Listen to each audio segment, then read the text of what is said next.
ආයුබෝවන් මේක මම පාසල් ව්‍යාපෘතියක් ස්කූල් ප්‍රොජෙක්ට් විදිහට නිර්මාණය කරපු AI තාක්ෂණය පිළිබඳ වීඩියෝවක්. කෘත්‍රිම බුද්ධිය අපේ අනාගතයට කොහොමද බලපාන්නේ කියලා විනාඩි 4කට අඩු කාලයකින් Hello everyone.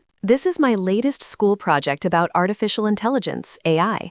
In this 3-minute 45-second video, I explain what AI is and how it will impact our future. I used AI tools to help create this video as part of my learning journey. Hope you find it helpful. අනාගතයේ පරම්පරාවකින් පරිසරේ නැවත ගොඩනගන්න උත්සාහ කරන තරුණයෙක්. 2100 වසරේදී පෘථිවිය අඳුරු විය. අහස තවත් නිල් පාට නැති වුණා. මිනිසුන් සෝලාර් ශක්තියට පදනම් වූ පාවෙන නගරවල ජීවත් වුණා. නවෝ කියලා තරුණියක් හිටියා. අය අනාගතයේ සීතල හදවතක උණුසුමක් මතක් කරවන්නා. ඔහුට තාත්තාගෙන් ඇයට පෘථුවියේ සම්බන්ධයෙන් අහිමි ලෝකයේ සටහන් පොතක් හම්බුරුණා. එකේ තිබුණේ සොඳුරු මතකයන් පමණක් නොව මිනිස්කමේ සත්‍යය. ඇයිවෝ අපිට මේ ලෝකෙට ජීවය දෙන්න පුළුවන්ද? පුළුවන්. එය ඔබේ සිහින පමණක් නොවිය යුතුය. එය මිනිසුන්ගේ මතකය නැවත මතු කිරීමක් වේ යුතුය. නවෝ සහ ඇයිවෝ ගමන් කළේ අහිමි වූ ලෝකයට නැතහොත් පෘථුවියට. ඒ අඳුරු භූමියක්. නමුත් පස අගට ජීවිතයක සුළඟක් තවමත් තිබුණා. අතීතයේ දුක්බර වුණත් අනාගතයේ සොය යන අය සෑම විටම බලාපොරොත්තුව අරන් යනවා. මේකයි අපේ ලෝකයේ නැවත ගොඩනගන මුල් පියවර. එය බීජයක් පමණක් නොවේ නවෝ. එය මනුෂ්‍යත්වයේ හුස්මයි. අඳුරු පෘථුවියේ ගැඹුරේ නවෝ මනුෂ්‍යයාගේ අහිමි වූ හුස්ම නැවත ගැනීම ආරම්භ කළා.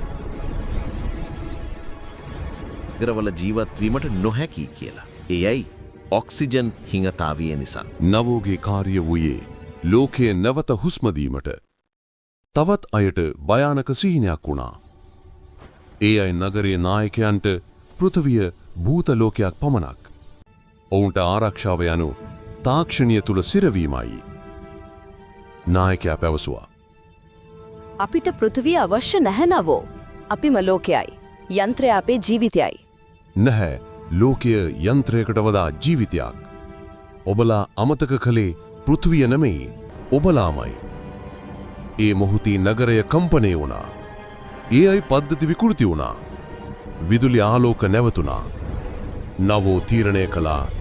මිනිස්කම වෙනුවෙන් යන්ත්‍ර ලෝකය අභියස යන්න පිටත් වුණා. අඳුරු ලෝකයේ තුල බීජේ රඳ වූ විට විදුලි හුස්මක් පෘථිවිය පුරා විහිදෙයි. පස් මතුපිට විකිරණයෙන් තැත් වූ දියමන්ති වගේ දිලිසෙයි. එවිට අහස විවෘත වුණා.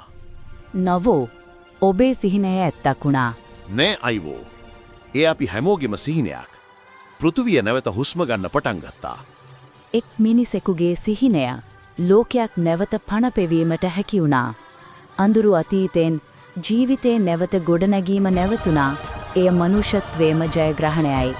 කාලය ගියත් ලෝකය නැවත හුස්ම ගන්න පටන් ගත්තා. මිනිසුන් සහ යන්ත්‍ර එකට ජීවත් වන නව සංසුන් යුගයක් ආරම්භ වුණා.